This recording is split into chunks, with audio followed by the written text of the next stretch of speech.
जब 5 अगर पॉइंट्स पे बताएं कि एसआईपी रोकने से किसी के पोर्टफोलियो में क्या नुकसान होता है।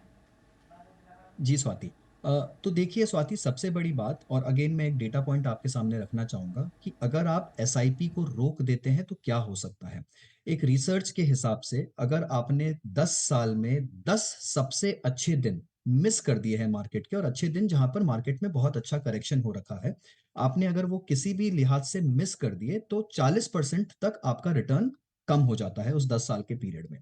तो अक्सर मार्केट के करेक्शंस में डर कर जब जब निवेशक एसआईपी को बंद करते हैं, रिडीम करते हैं, तो उनके जो रिटर्न्स होते हैं उस पे बहुत बहुत ज्यादा असर पड़ता है। Point number one.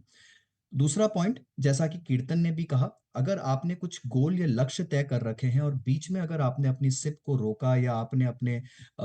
चलती हुई प्रक्रिया को बीच में पॉज किया, तो वो जो गोल है, वो लक्ष्य है, वो आप कभी हासिल नहीं कर पाएंगे, या फिर आपकी जो समय अवधि है वो बहुत ज्यादा बढ़ जाएगी।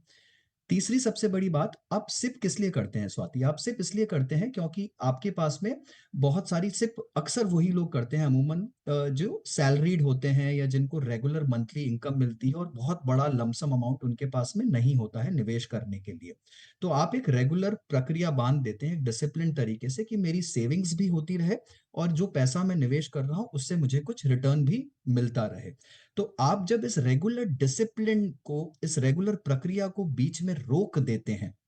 राइट, तो वो जो आपका सेविंग्स था, एक बार को आप रिटर्न्स को साइड में रख दीजिए, जो आपका सेविंग्स भी था, वो भी जो आप सोच रहे थे, आप जितना करना चाह रहे थे, आप उसे नहीं कर पाएंगे। और अक्सर ये देखा गया है कि वो पैसा जब बैंक अकाउंट में पड़ा रह जाता है तो वो या तो किसी गलत निवेश में जाता है एक्स्ट्रा रिटर्न की चाह में, या फिर वो खर्च हो जाता है, तो वो पैसे का सही या सदुपयोग भी नहीं हो पाता है।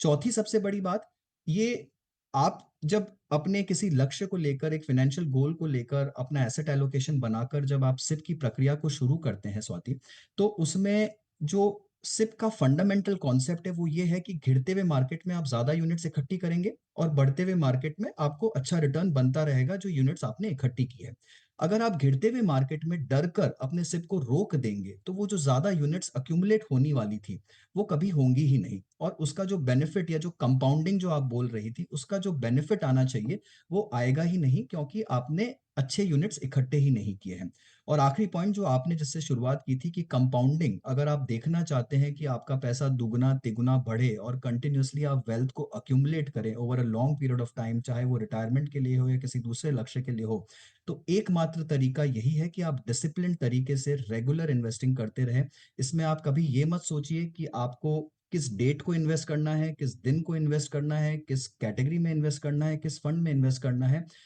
मेन मुद्दा यह है कि आपको इन्वेस्ट करना है रेगुलरली, बिना रुके और बिना थमे, तभी आपको जाकर इसका बेनिफिट मिल पाए।